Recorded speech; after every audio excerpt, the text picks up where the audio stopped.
Gernot Friesch wasn't about to let last week's race start set him back.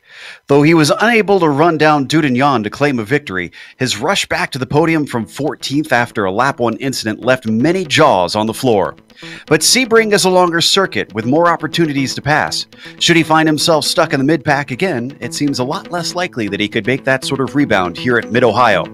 Nothing can be taken for granted in this championship, and you'll see why as we get ready to watch the opening round of the Lotus 79 Classic Teams Championship. And you'll see it all live here on the Global SimRacing Channel. Hi, I'm Joe Peak, and with me in the booth is former real-world IndyCar driver Richie Hearn. Behind the scenes is our director, Sean Crackers Ambrose, and he's using cameras provided by Dougie Beard. Richie, as an Ohio native myself, I have to admit this place would be incredibly special to get a drive a lap on the real thing. So I'm a tad jealous of you, if I'm honest. Yeah, thank you, Joe. Yeah, Mid-Ohio, right just a little bit north of Columbus, is a great racetrack. Very tough to pass on, but very challenging to drive. Goes through the rolling hills, up and down. There's a couple of key spots to pass on, going up into the keyhole and then back down the straightaway, but it's downhill into that braking zone. But after that, they go into a section called Madness, which is just up and down, back and forth. And it's going to be really challenging for these guys in these cars with no traction control, a lot of horsepower, but probably the best way for you viewers to see what it's like, let's jump on board that GSRC lap guide. All right, we've got Amjad Yaman to the GSRC Lotus 79, so let's do a lap around Mid-Ohio.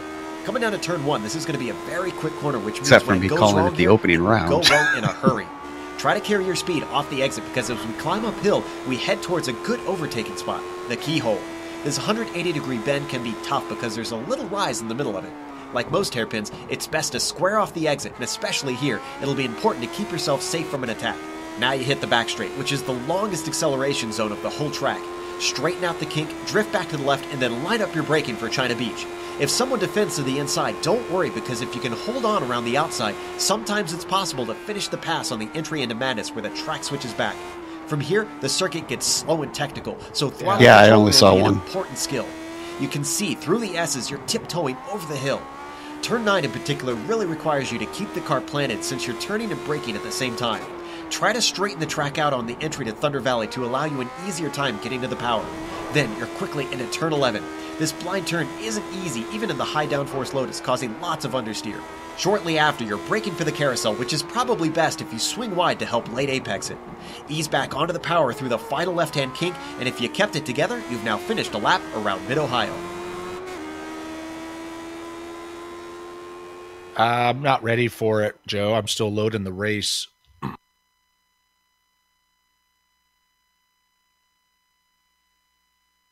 You see a lap around Mid-Ohio. We've got, this is actually round 2. It was my mistake in the intro that we're racing here today. And because it's round 2, well, we've got championship points on hand after the first week. Looking at that, Gernot Friesch is up at the top with Alex Millward following him by just about 28 points. It's a similar gap back to Matt Wood there in third. And then you've got quite a leap. Steve Bycroft and Adam Frazier in their own little fight for 4th place in the top 5. Let's take a look at the race details. We've got, as I mentioned, round 2. And keep in mind, in these points, there's 4 drop weeks that the drivers have on hand. The team's championship as well has 2 drop weeks. And then the race today, going to be 35 laps. As is traditional in the CTC, they have no scheduled stop for fuel. This is a sprint race from start to finish. Setups on the car are open, though this is a very friendly community with setups. They tend to try and share them, get people out there and running rather than hold them close to their chest.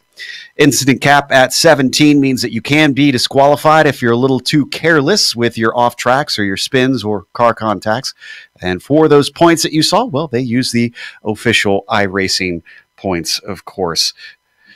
Looking at the warm-up out there, cars getting ready to try and set some laps. Richie, you talked about there's a few places to pass out there. What about the danger zones? What are going to be the tricky bits in this Lotus 79?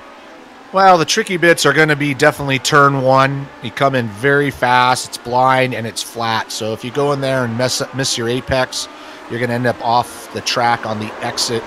And then also, as I said, to go through this area called Madness, which is just a section where it's just back and forth, a lot of blind crests. The car's going to get real light, and it's just a tough way to. You got to carry a lot of speed. And it's just easy to just drop a wheel and end off into the barrier. Basically, as you can see when we watch the track here, it's just pavement, grass, tire barrier. So there's no real runoff to save yourself.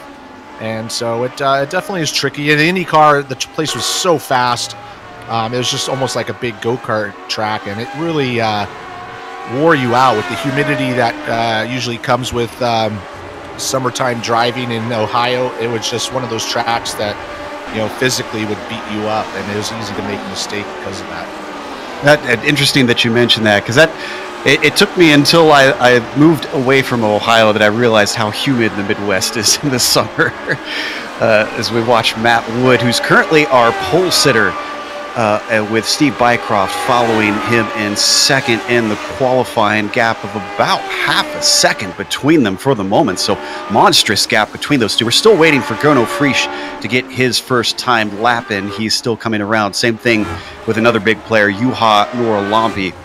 Juha was the one that caused that first lap incident last race, getting off the line, getting some wheel spin. And that makes me wonder about this track, Richie, because they do a standing start, which isn't something that this track typically sees in the real world.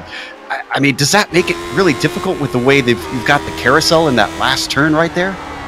Yeah, I was going to mention that. I mean, the front straightaway is so short that there's no way they can get everybody lined up in a straight line. So, half the field's going to be around the corner. And it's going to be very tricky to drop the clutch on these things and get going and not hit somebody if you're, 10th on back. So I think qualifying is going to be real key. Once again, I think passing is going to be at a premium, even though there are some spots, but it is tricky to get it done. So, when they run the Indy cars here in the real world, they do the start on the actual straightaway, but the start-finish line is on that front stretch, so it makes it a little easier, but it should be interesting. This will be interesting to see what happens.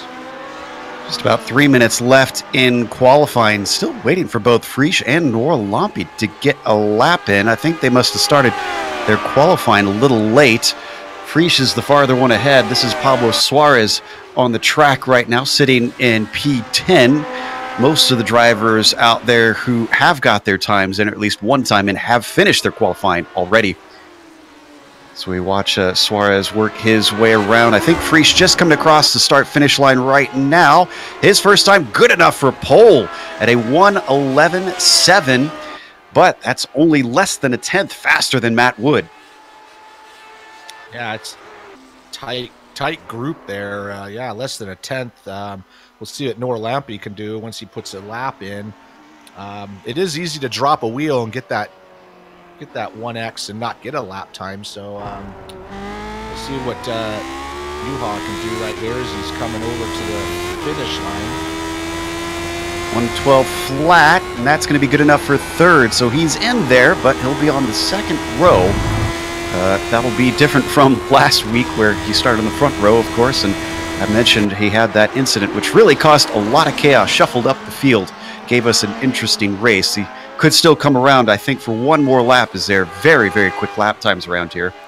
Frisch getting ready to set his second lap. With him already on the pole, all he can do from this point is extend the gap.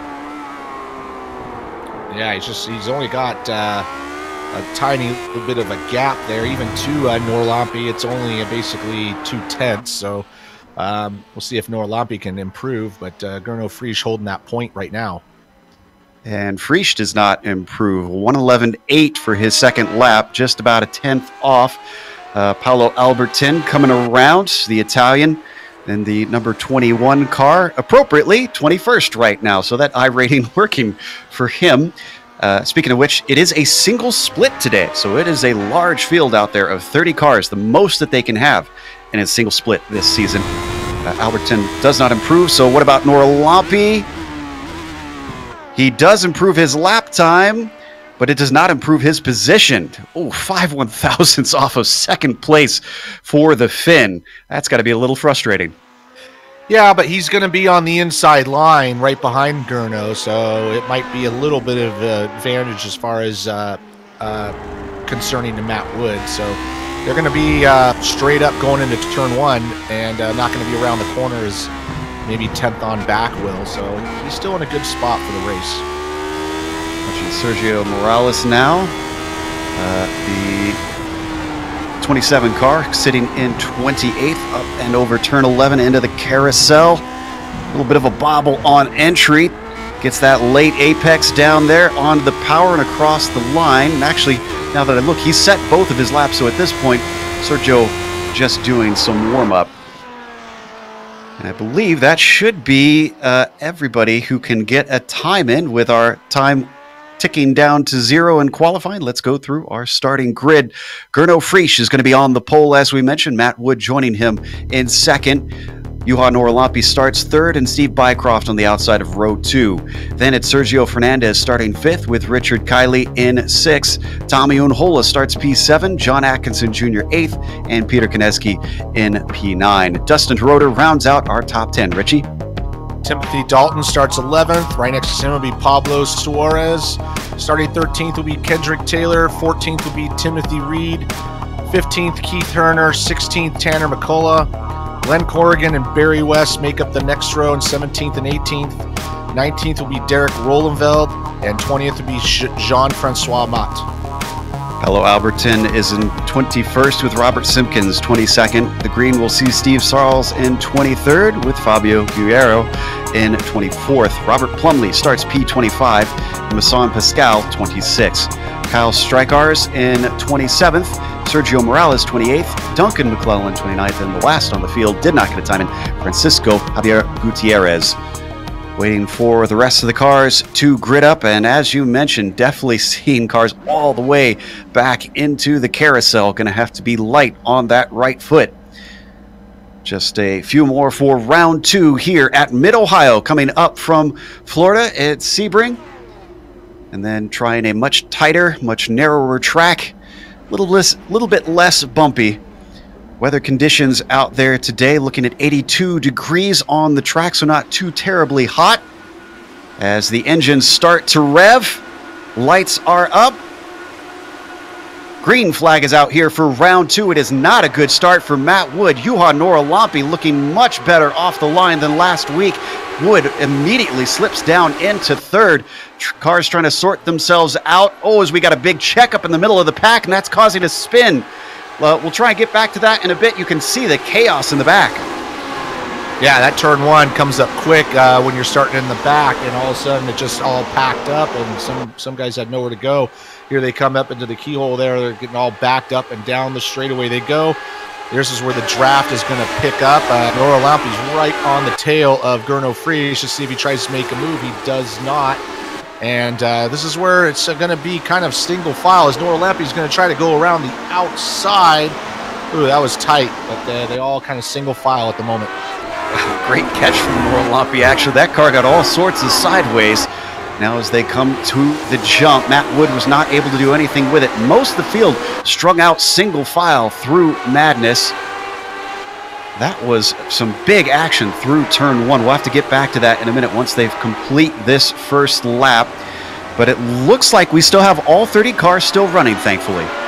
Yeah, on that note, with this big a field, lap traffic's going to be really important because there's going to be sections where you're just not going to be able to get around anybody. And I think that's going to play a big part in who wins this race. So Friesch already putting his foot down. You can see pulling a gap over Norlampi about by half a second as they come through the keyhole the second time. Same thing between Norlampi and Matt Wood.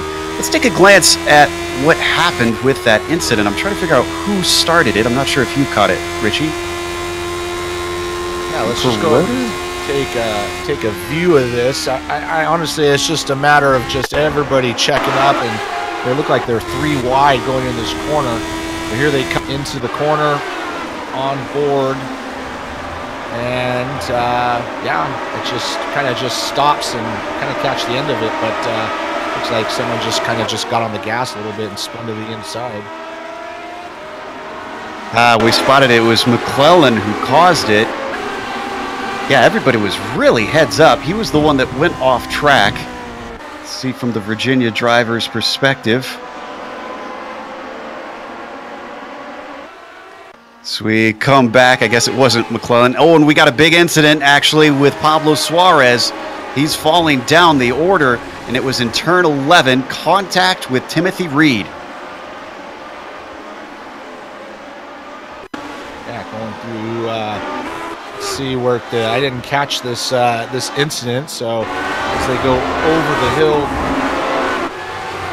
and that's in that section called Madness, and as you come over this area right here, the car gets so light, it just spins those tires up. Yeah, I think it's right after Thunder Valley, right here. He gets hit from behind there, and both cars go off the track, and nobody hits the wall, but got to do some mowing the lawn. As we come back live now, you can see that Suarez is all the way down to 26, and still, despite those first two incidents, everybody's still running. Take a look at sixth position, because Richard Kiley and Tommy Unhol in a nice little fight to try and get up to the top 5. They're coming through the carousel right now. Trailing a little bit of a gap behind Sergio Fernandez, trying to run him down. Coming up to turn 1. As, oh, something happened to Simpkins back in the field. Oh, and there's a spin in front of him. That was Dustin Heroder. Was that? Oh, that was involved with Simpkins, I think. Ooh, man, he came in hot and just kind of side-checked him. Can we get an onboard of Kyle Strikers, because he weaved his way through this beautifully, narrowly avoided this first incident, and let's watch from the New Yorker's view. Watch this, Richie. Yeah, all this stuff happens right in front of him, makes a quick change to the left and gains 2 positions. That bumps him up to 22nd. Behind him, he's now got a trail of cars. Pablo Suarez, Masson Pascal, and Robert Simpkins. Simpkins, obviously, and I think Suarez, too, was the other one involved in that. Both in that incident we just watched, trying to regain those spots. We got a great battle here with Kendrick Taylor and John Atkinson for 11th spot. These guys have been right nose to tail as some of those other incidents were happening, and they almost ran into the back of each other. But I think we're going to see some desperate moves as we get a little farther into this race, as it's really tough to get by anybody. Ooh, good run by Atkinson up the straight towards the keyhole. Just not quite close enough. Taylor not even covering him off. Now they power off the hairpin. And a good run from Kendrick Taylor, going to keep him safe. In fact, he gained a little bit on the car ahead. That's Keith Herner in 10th. Yeah, here's where you want to get a good run off that hairpin so you can get a draft. But this braking zone is really tricky. Oh, as you can see, Atkinson almost goes off, locks up the tires, because it is a downhill braking zone, so it's really tough to get that one. Yeah, that causes Tanner McCullough to close in on him. Tanner's had a full weekend, raced over in Camel yesterday, then he was in the Williams and the Batteries Not Included series. Now he's hopped over to older machinery once again in Lotus 79. Tanner, we got Nora Lampe's coming into the pits. He's got some damage on the front of his car, I just noticed, and he's coming into the pit lane. He might be done. Oh, he had an incident coming over the jump. Let's take a look at the replay. Ooh, this was wheels in the grass, it looks like, from what I found. It's right on board. Yeah, that's unfortunate for Lampe running second. He is exiting the car, but here's the replay. Yeah, they go over this jump, and it's really cool when you get it right, but it's really bad when you get it wrong, as he just catches the inside, and there he goes, noses it in, and that's going to end his race. Fortunately, he hit straight into the Armco without touching the tires either. This is our leader, and now that Nora Lampe has had to DNF, that means the gap has increased, because Matt Wood, 3.5 seconds back, does not seem to have the pace. I think really the big determining factor is what you talked about earlier, Richie, the lap traffic once we start catching that. Yeah, it's going to be tight to get around these guys in some of these sections, but this is kind of what Gurno does. I mean, once he gets in the lead, he just puts down the laps and just kind of steadily pulls away. He doesn't make a lot of mistakes, so he's really hard to catch. So I think Matt Wood is just going to have to just do the best he can, and hopefully lap traffic will bring Gurno back to him. Going back to 10th once again, Atkinson and Taylor cannot get away from one another. This is our closest fight within the top 10. Also, don't forget Keith Turner. I mentioned that Taylor was starting to gain on him, and he's held that gap. No possibility for Atkinson to have a go up into the keyhole. Let's see if he can square off this hairpin, get himself a run. Yeah, we've got a 5-car battle here happening fairly soon. Keith Turner leading that train, but as they come down single file, and no movement yet, but these guys are starting to stack each other up, starting to get a little aggressive, as Atkinson's almost runs into the back of Taylor. Very strong under braking into China Beach as they go single file through madness, just trying to stay right on the gearbox of Kendrick Taylor, continuing to put the pressure onto that number 17. A little blinking though from Atkinson on my screen. That could cause some problems. Ooh, man, Atkinson is all over the back of Taylor. This is going to get dicey here fairly soon. Looks like Atkinson's starting to get a little bit impatient.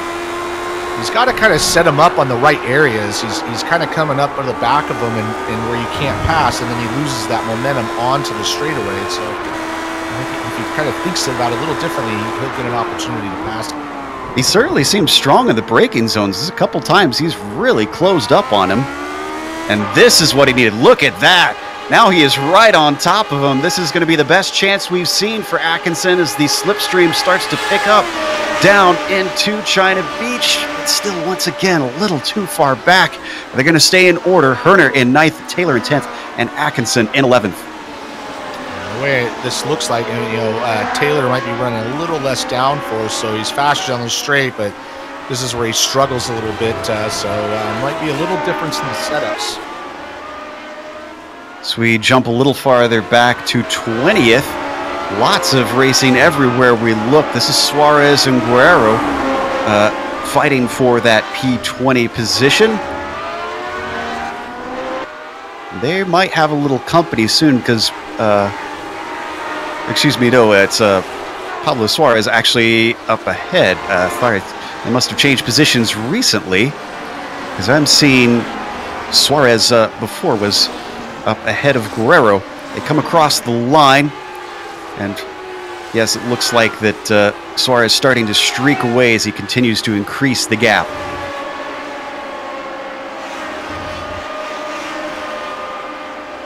And a nice little battle behind them for 24th. Remember, we saw Robert Simpkins in a bit of a battle before, having some mistakes. Well, now he's got Timothy Reed behind him. And Reed even looking to the inside. Look at the damage on the back of Simpkins' car. That is not helping.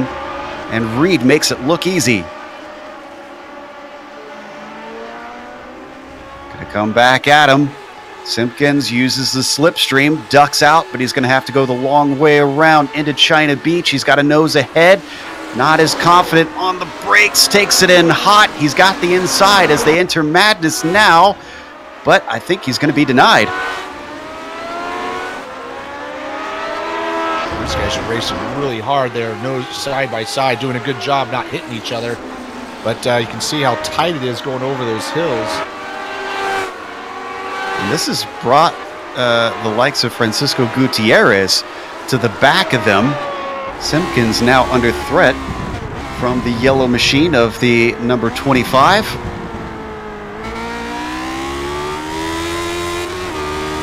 Out of the final corner, Simpkins gets the power down much better, pulls a little bit of a gap. Only a lap 10 of 35 around this race. Still much left to go. At 15th, this is another train. This is Paolo Albertin ahead of Jean-Francois Mott and Barry West in there. Whoa!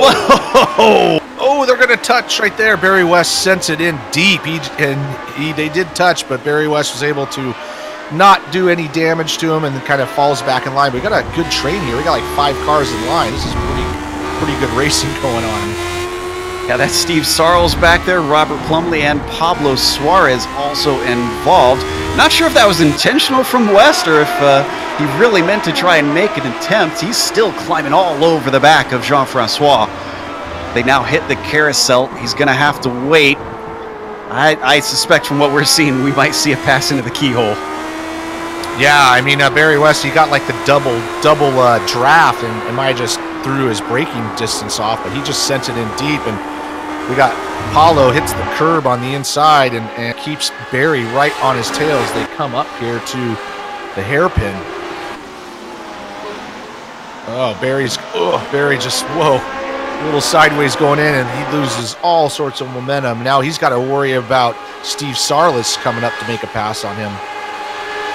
Steve looking at the back of Barry West's car thinking, I might have something here. He's reeling him in. He's coming in close. Barry knows it. He goes defensive down into the corner behind them. A pass for 19th place as Pablo Suarez sneaks to the inside of Robert Plumley. Nicely done.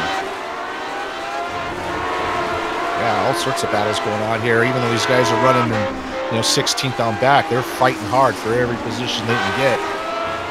This is really where the action is. The top 10 are all mostly separated by a second and a half or more. They work their way through 11 up towards the carousel one more time. Ooh, they really close in on one another this time, but that definitely hurt Barry West, and he spins his wheels. Meanwhile, Jean-Francois has the inside of Paulo Alberton down into turn 1, too wide through this fast left-hand sweeper, and it's going to be a drag race down to the keyhole, the inside belonging to Alberton for now. Can he manage to outbrake him? The answer looks like no, but Jean-Francois goes very deep as Barry West goes completely off course. Around the outside, Jean-Francois finally gets himself up to P15.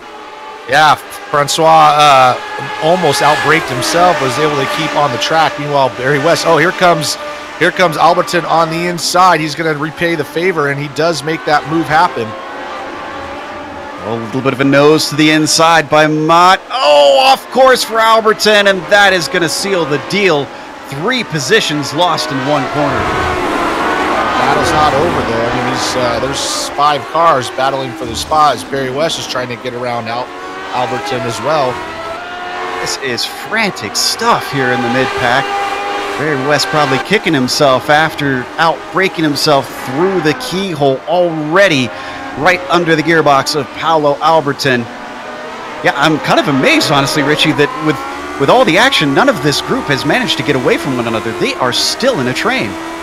Yeah, well, they're all kind of outbreaking each other, kind of dropping wheels, and not able to put any laps together. Steve Sarles is able to move up a couple of spots because of all that, but he's got Suarez right behind him, looking to make a move, and right behind them, you got Paulo and Barry West going at it. And here comes Suarez on the inside as they drag race down the straightaway.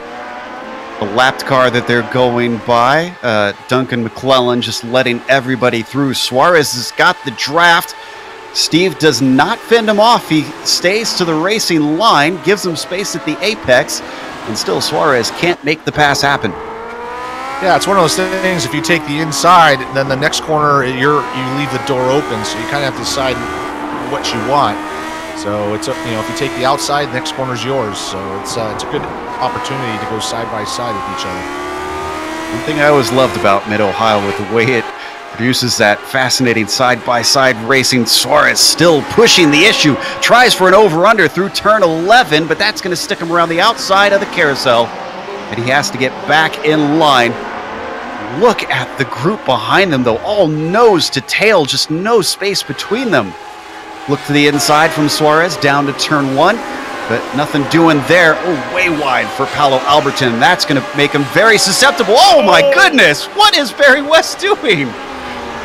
He tried to go to the inside and just overdid it and mowed down all those cones. And meanwhile, he's going to leave the door open on the outside. And, okay, here comes Steve Sarles.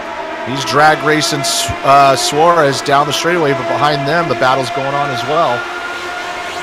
Wheel to wheel as they come down And this is the side that Steve chose last time. As you said, it allowed him to get the inside, and it did, but he can't quite keep the grip as the car slides, and Suarez finally moves up to 16th. Yeah, Suarez kind of pinched him off and made Steve Sarles get a little bit loose, and that gave the position up. But here comes Barry West. He's gathered himself back up, and now he's right back on the tail of Steve Sarles. And Paulo Albertson's struggling back there. He's just fallen back into the clutches of Plumlee and Guerrero. It has been the Wild West in this group. All bets are off. Barry West, the wildest of them, actually, as he continues to try and hound Steve to get back forward. Keeps having opportunities, but he keeps making mistakes. They're going to be single file with, I don't think, anybody having to run a good enough run up towards the keyhole. Yeah, meanwhile, up front, top 9 guys are all kind of just doing their thing. Kendrick Taylor in 10th. He's got a little bit of help or a little bit of interest in John Atkinson and Tanner McCullough. Those guys are tightening up for that 10th spot. These guys have been battling pretty much the whole race. It's not as exciting as the battle we were watching earlier, but this is tightening up as well. Did you find that a lot of times the driving was like that in the real world, where up at the front it was a little bit more chess-like, in the back it was kind of every man for himself? Yeah, I mean, it's one of those races, unfortunately, usually was a mileage race, so you're just trying to make that number and get that track position. So, you know, I was usually in the middle of the pack, so I was out there battling wheel to wheel. I was never fast enough here to be up front. So yeah, it was a little bit of a handful, but you know, this place also takes its toll on its tires, so it was always about trying to save your car for the end. Well, thankfully, I don't think tires would be so much of an issue here today in these Lotus 79s. We're only halfway through the race as we ride on board with Tanner McCullough.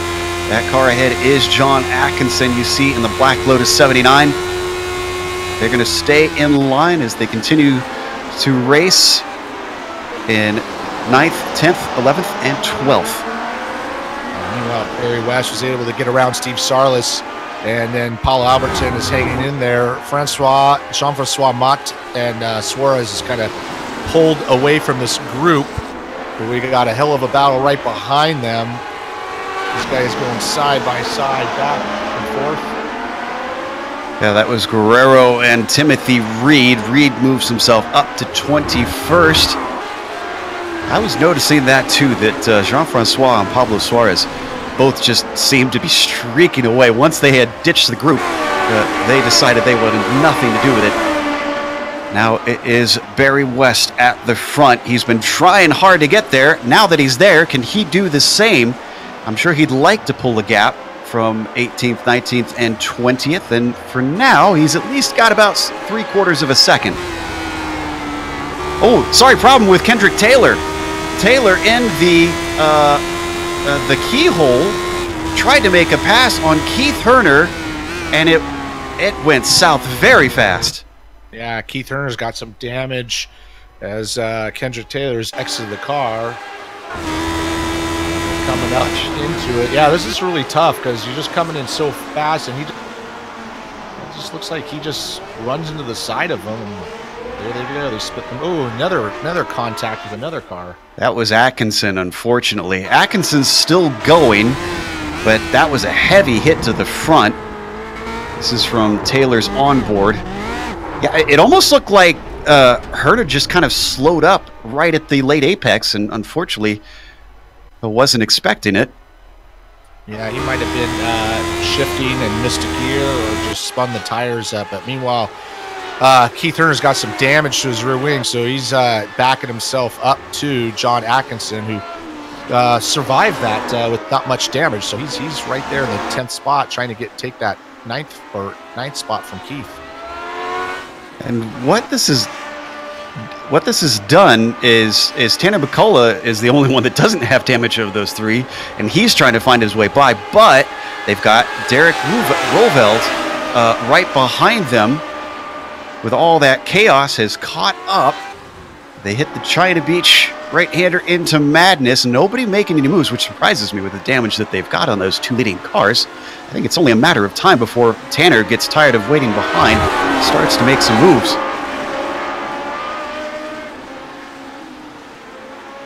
Yeah, somewhere along this line, Barry West is out of the car or in the pits. So something happened to him out there on the track as well.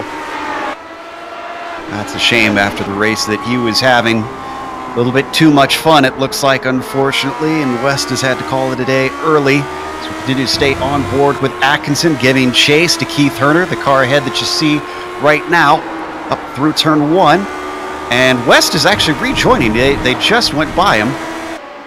And you saw John Atkinson go wide off that turn 1 corner. You get a little front end wash and mowed down the cones, has left the door open for Tanner McCullough, who outbrakes himself into the hairpin there, and here they come. Looks like John Atkinson's got a really good run on Keith Herner. Keith Herner's got that damaged rear wing, so he's going to be able to get on the inside, see if he can outbrake him. Atkinson tries to. He's got it wheel to wheel. We've seen drivers be able to finish it out here, and I think he's got it. Beautiful job by Atkinson Jr. Yeah, he had to go around the outside over the top of that hill. That left the door open for Tanner McCullough, who almost got by Keith Herner. Keith Herner's struggling a little bit. He's got some damage, and he's just doing everything he can to hold these guys behind him. Still right on board the Canadian, Tanner McCullough. One driver managed to get by. Herner's trying to keep it from being 2, but that seems to be a difficult ask. Tanner still looking back and forth, trying to find an opening. They return to the front stretch. Let's see if he can survive the aero wash of that first corner that we saw poor John Atkinson fall victim to. Ooh, oh, he's looking very good here. Not quite good enough, though. Yeah, here they go down the straightaway. Tanner didn't get quite the run he wanted off the corner. He's got Derek Rolenveld right behind him as well, so he's got to look forward and back at the same time. I don't think that the opportunity is for a move at this point. Derek's looking, but not going to make that move. It almost seems like that straight down to China Beach is not quite long enough for the draft for some cars. We've seen some use it to good effect, but others, it's almost like they struggle to get up beside someone. Yeah, it's not quite long enough to get the pass done, but you can get yourself in an opportunity to maybe outbreak them into the corner, but it is tough. And I can report that Gernot Friesch has now run into traffic. Lapped cars are in front of him, and quite a few of them. They're thankfully not battling for the most part, so he'll be able to pick them off one by one. But Matt Wood, only 3.5 seconds back. You mentioned about drivers getting caught in the wrong place. I feel like Friesch still has to kind of watch his mirrors a little bit. Yeah, I've been watching that gap. It's been pretty steady. You know, once they got to about 3.5 seconds, 4 seconds, it really hasn't changed much. Ooh, Tanner McCullough is going to go by Keith Herner into the hairpin there, as we're watching on screen. And now Keith has got Derek Rolenveld going to try to make a move, maybe on the outside here. Oh, he's on the grass. Oh, Keith Herner's going to try to send it on the inside and doesn't quite get there, but they got Barry West behind there. Even though he's lapped down, he's right on the gearbox of Derek. West can't seem to get away from battles, whether he's involved in them or not. He's waiting patiently. He has no dog in this fight, so unfortunately, he's just got to kind of sit there and hope that he doesn't get tangled up in it. So Keith Herner lost out to Tanner McCullough, but Derek, unfortunately, not able to do anything with it, even though it looked possible. Working their way to complete yet another lap. They are now down to 13 laps to go. Yeah, not much happening up front. Everybody's still gapped out all the way down to about 10th spot. I mean, there's really those top 10 guys are all just kind of doing their thing. The biggest battle is this Keith Herner and Derek Rolenveld for that 11th position. Really is the best battle that we've got on track. Other than that, it's maybe a couple way far down the order. So let's stick with this since this is for a top 10. McCullough's made good on his pace now that he's gotten by. He's leaving the likes of Herner and Rolenveld behind. Derek just a little hot into China Beach, loses a little ground. Riding on the nose of the Canadian. A little bit of a slide from Keith Herner up ahead. Remember, Herner dealing with a little bit of damage that he got earlier. And that's probably what's causing him to lose these positions one by one. Yeah, he's been doing a good job, but he's had to work very hard to hold these guys behind them. And, you know, he started 15th. He's running 11th, so he's still moved up. But I'm sure he's disappointed that he does have that damage at this moment. Speaking of starting positions, Derek actually has done a fantastic job. He gridded in 19th. He's sitting in 12th. He's looking at 11th right now. If he could just do something with Herner, that's a nice bit of spots gained. He's still got time to do it if he displays a little bit of patience. No pressure from behind, with that only being the lapped car of Barry West. A couple wheels almost off into the dirt for Derek. That certainly won't help. Now he needs to really try to focus on getting a good run off that corner so he can get in position at the end of the straightaway, because he just catches him right at the very end and he's not quite close enough to make a move. So he needs to work on that for the next lap. Well, we talked a little bit about the gap between Prix and Wood. Well, Gurno's responding now that he's had to deal with the traffic. He just set the fastest lap of the race, and it is now up to 4.5 seconds back to Matt Wood. Yeah, he's catching up to this lap traffic just kind of one car at a time, so he's not getting into those big groups, so he's able to do a good job. And, you know, credits to those guys getting out of the way as much as they can, so not holding up the leader. But yeah, Gurno just putting the foot down and on his way to another win. Missed out on the win last week, but without Michel Dudignon here this week, it's looking like it'll be much easier pickings. I think Derek Roelveld might have an opportunity this time. He got a great run off of turn 1. He's looking to the inside of Keith Herner, but thinks better of it. So there we go. We've switched over to Keith now. Once again, you mentioned earlier, Derek just not getting himself that great of an exit off of the keyhole, and it's not giving him the chance that he needs down here into one of the best places to pass. Keith Turner's probably happy with that. I'm sure he'd love him to keep making a bad exit out of that corner. Speaking of bad exits, almost loses it through madness. He's still trying to collect the car because it's so difficult to pass. Derek can't do anything with it. That has got to be frustrating. Yeah, he's really losing the rear end on his car, and he almost went off and sent it into the barrier, but he's able to hold on to keep Derek behind him. But, you know, Derek's still trying. Oh, and he dropped some wheels again.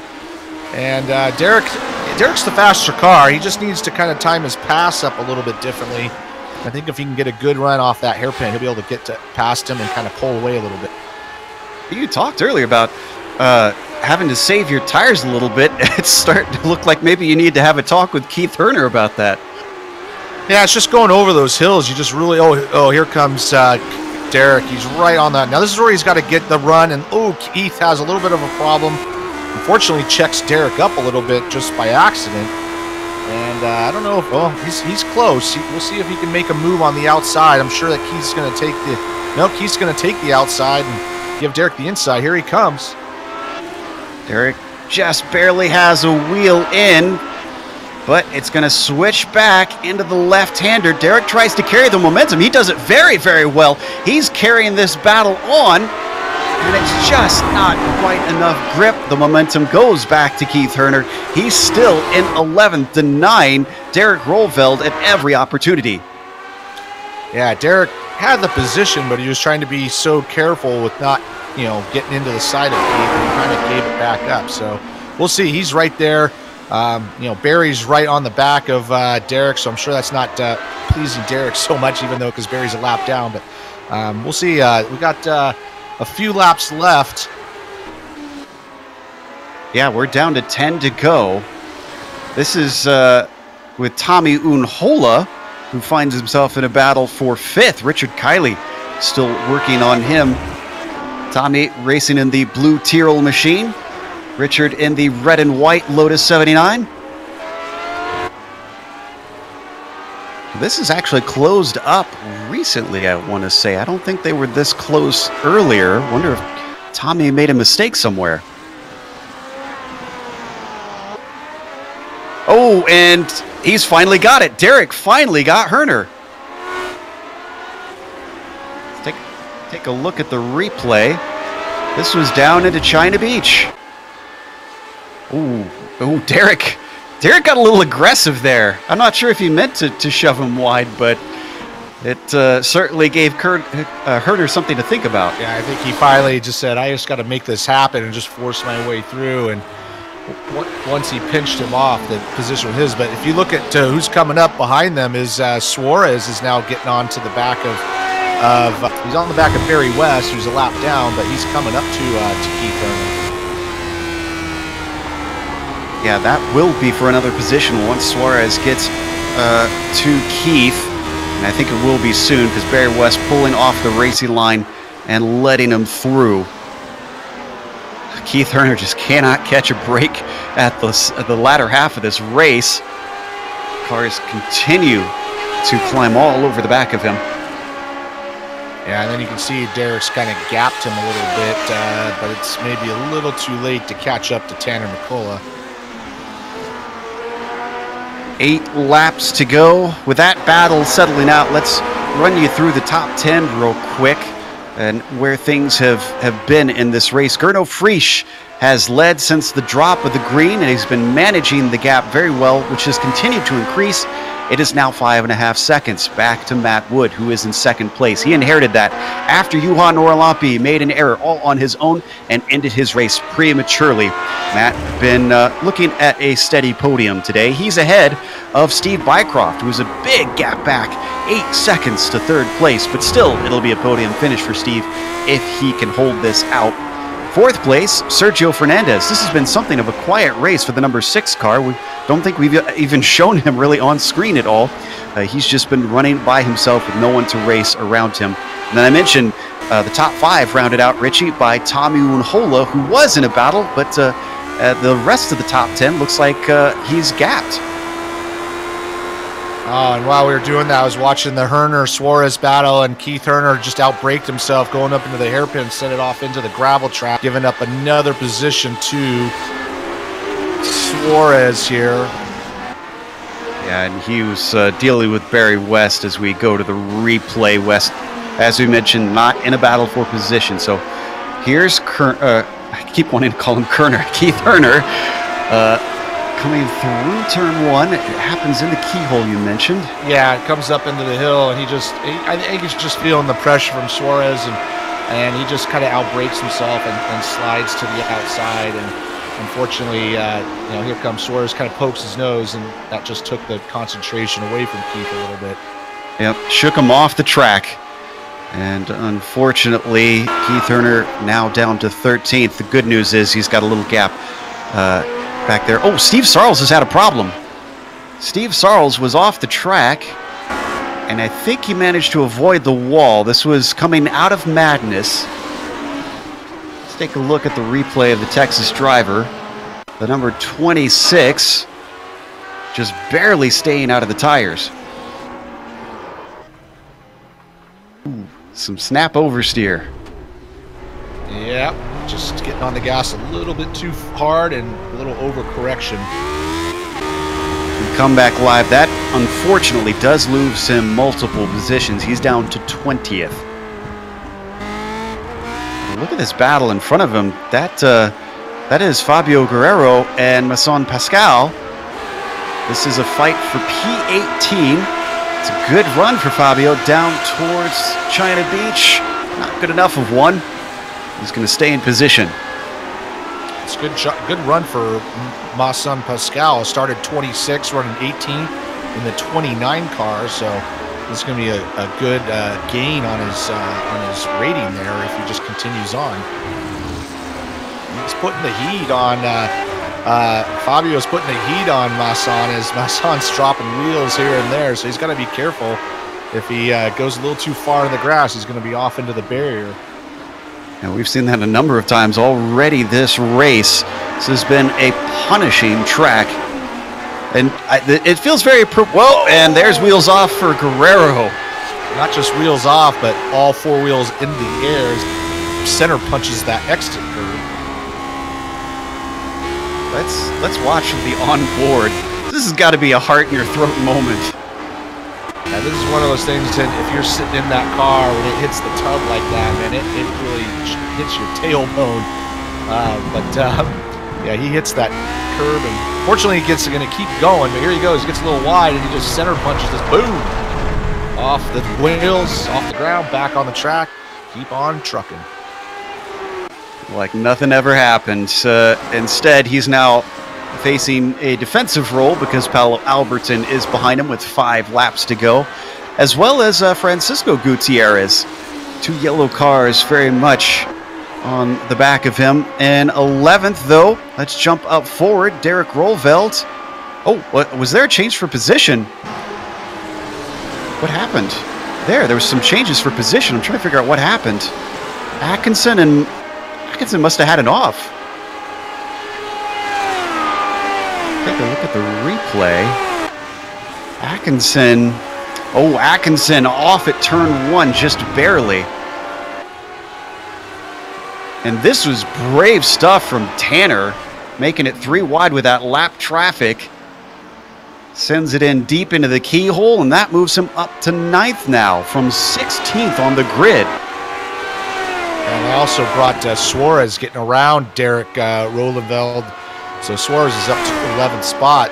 The leader's coming up to basically lap Keith Herner all the way up to 13th. Wow. I didn't even notice that until you said something, that Prix has been running a blistering pace. Even though it's a short lap, that's a lot of cars that he's managed to put a lap down, especially considering we've got 26 of them still running.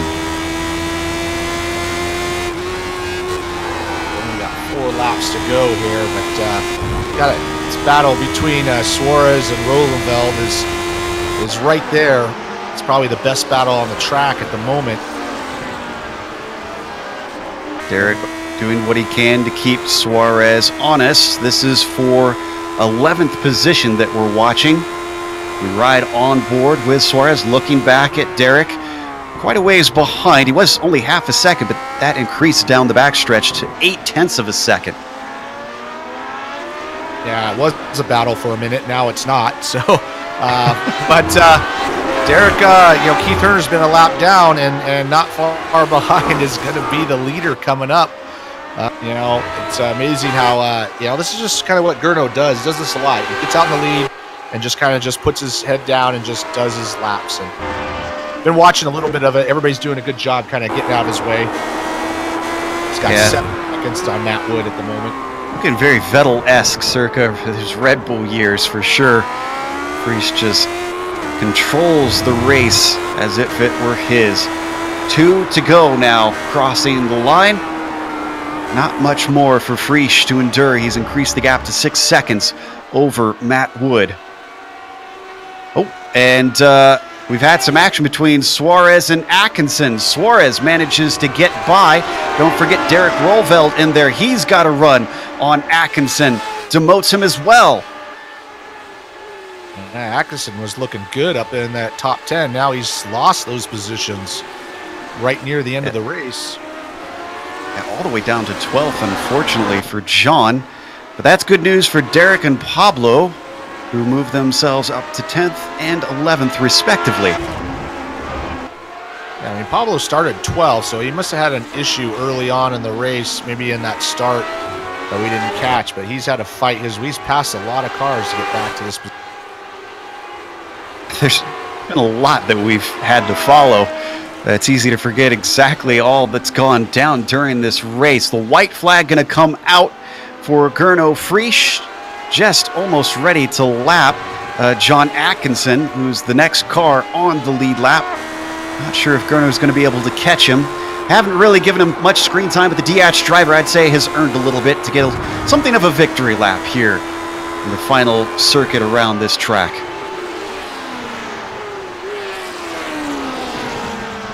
He is now coming back onto John Atkinson.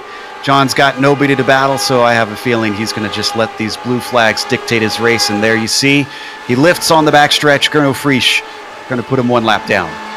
Yeah, that's one last lap that John has to do.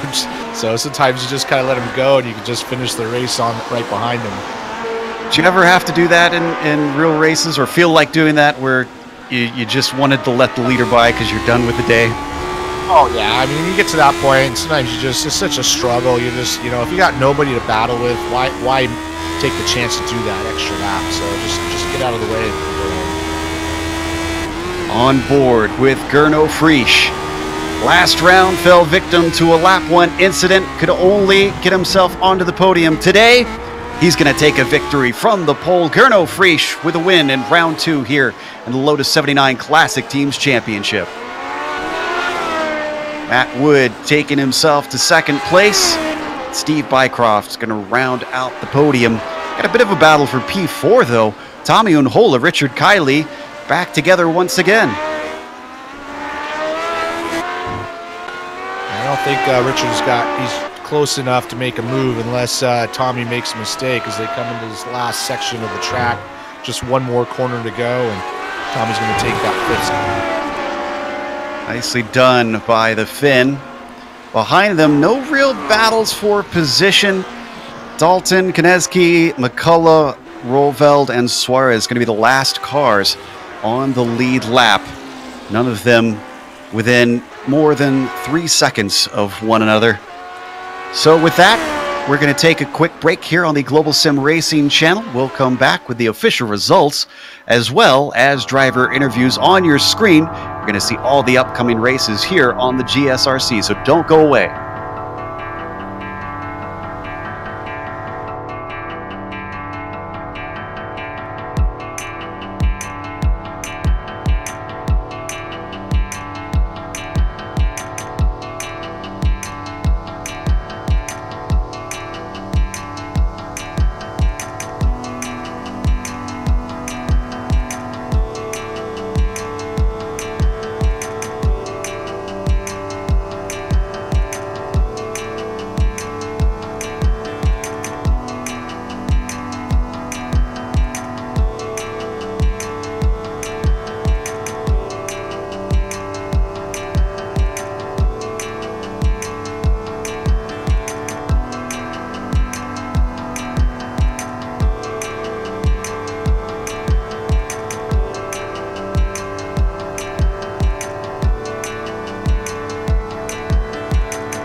Welcome back to Mid-Ohio Sports Car Course. We just watched round 2 in the Lotus 79 Classic Teams Championship. It was a bit of a rout up front, but boy, we saw some fantastic battles in the mid-pack. Gernot Frisch went from pole to flag to take the victory here today. Matt Wood followed him home. Even though he started in 2nd, he wasn't there the whole race. He didn't get the greatest of starts off the line. He was beaten by Juha Norlampi to the first corner. Norlampi eventually wrecked out. Matt Wood re-inherited that 2nd place. Steve Bycroft managed to finish out the podium with Sergio Fernandez running a very quiet 4th place. Tommy Unhola withstanding pressure to take 5th from Richard Kiley, who finishes in 6th today. 11th on the grid to 7th. Finishing for Timothy Dalton, who had a great run from the number 13 car. Peter Konecki finishing in P8, and Tanner McCullough finishing 9th. Top 10 going to be rounded out by Derek Roelveld, who himself was in a lot of battles today. Yeah, coming in 11th spot, the last car in the lead lap is Suarez, who had some good racing going on out there. Right behind him is John Atkinson Jr., Keith Turner, Glenn Corrigan in 14th. All those guys having some great battles. Jean-Francois Mott in 15th, Timothy Reed 16th, Robert Plumley 17th, Masson Pascal, nice job finishing 18th, Steve Sarlis up and down finishing 19th, and Fabio Guerriero in 20th. 21st was Paolo Albertson with Robert Simpkins in 22nd. These are cars that tended to have some problems in the race. Francisco Gutierrez, 23rd. Barry West, one of those probably not happy with this race. We saw him have multiple offs. He finishes 24th. Sergio Morales in 25th. Then it's Duncan McClellan in P26 with Kendrick Taylor, 27th. Kyle Strikers finishes 28th, and Johan Orlapi 29th. Dustin Roeder, last car in the field, DNF today in 30th. We've got our winner ready to talk to us, Gernot Frisch, who, as we mentioned, started it on the pole and then finished it there today. Gernot, it looked like your main concern was the lap traffic, just having to deal with that. Otherwise, we didn't see a challenge for you all race long. Yeah, it was not that easy as it may have looked like, probably. In the beginning, I had to push a lot because Juha was really close to me and he had just my pace, so that would have been a very close race. I don't know what exactly happened to him, but when he was gone, yeah, I at least tried to stay in control. On the other hand, it was a little bit short of fuel, so I had to save some fuel mid-race, and yeah, towards the end, started pushing again.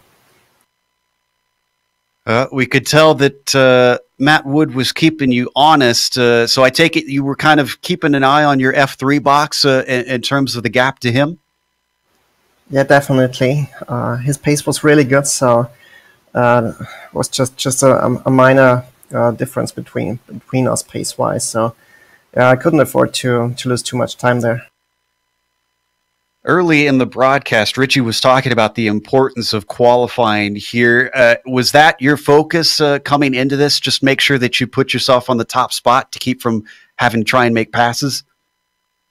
Yeah, of course, that was the plan. On the other hand, it's also easy to lose a position at the start. The race before, Juha, started second and got me in the first lap. So, yeah, it's a hard track for passing. So qualifying is really important, and staying ahead, especially after the start, is just as much. Well, congratulations on your first victory of the season. We hope to see you next week at Imola. Yeah, I hope so too. Thanks, guys. Congrats to Matt and Steve as well. Great podiums. That was our winner, Gernot Frisch, here today.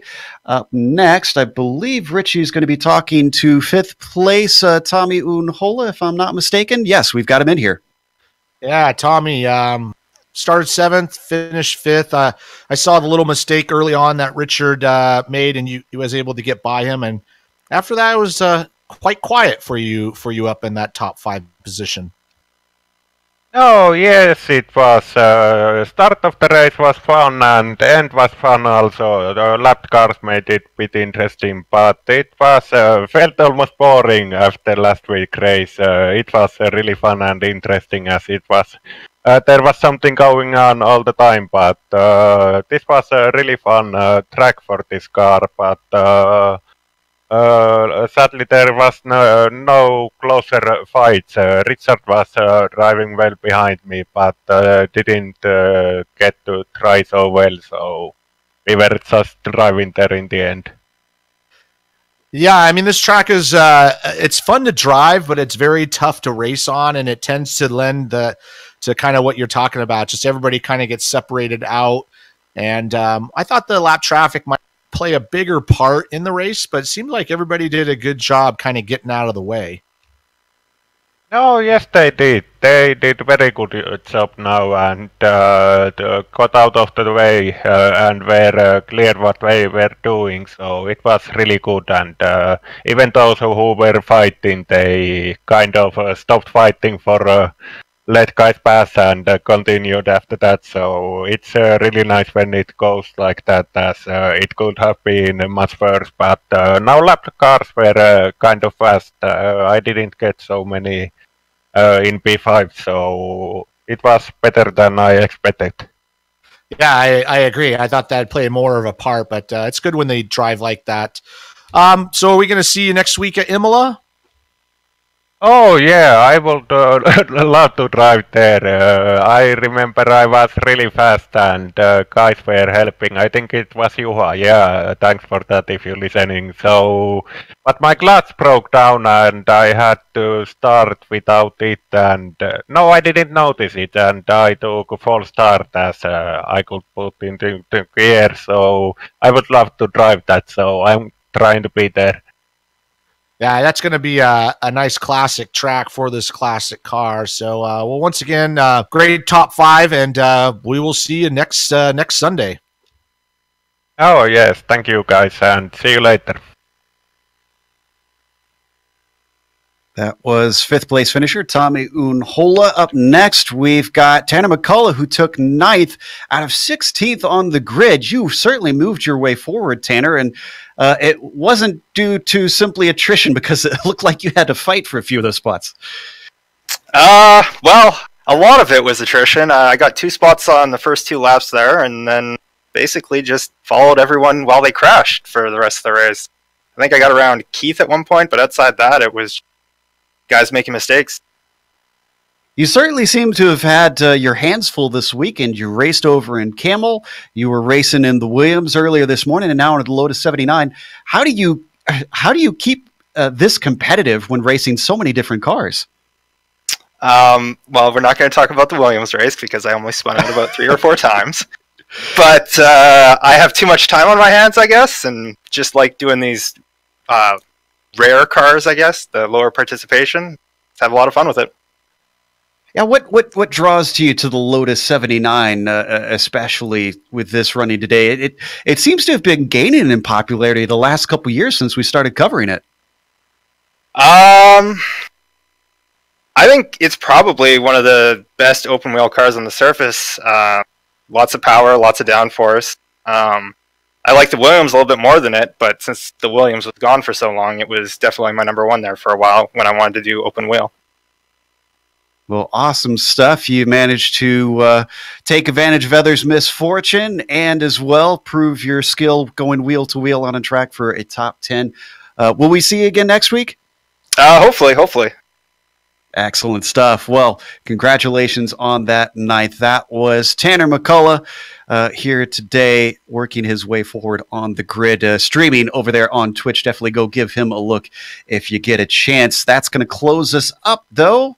I believe, just double checking. Yeah, we're closing up here for today, it sounds like. So I've got to get ready for the Weekend Warriors. So let's give some thank yous before we take off. Of course, thanks to the Lotus 79 community for bringing us back for another season of coverage. And thanks to the companies that provide the software and hardware for our broadcast. You can see them listed here on your screen. Additional thanks go out to June Lalonde, who provides our wonderful music. See the screen for how to get a hold of more of her great work. Thanks to the team today, Richard, Sean, and Dougie. If you'd like to find out more about GSRC, including upcoming races, you can find it at globalsimracingchannel.com. Or you can check us out on social media. We're on Twitter at GSR Channel, Facebook at Global SimRacing Channel, and Instagram at GSRC_Graham. Don't forget to head on over to our YouTube page and hit that big red subscribe button as well so that you don't miss a moment here on the GSRC. As we mentioned, we're going over to Italy for Imola. That'll be March 31st at 12:30 p.m. Eastern. We also have upcoming races for other series listed on the screen, so check those out and mark them down on your calendar. But until next time, race clean, race hard, and we'll see you on the track.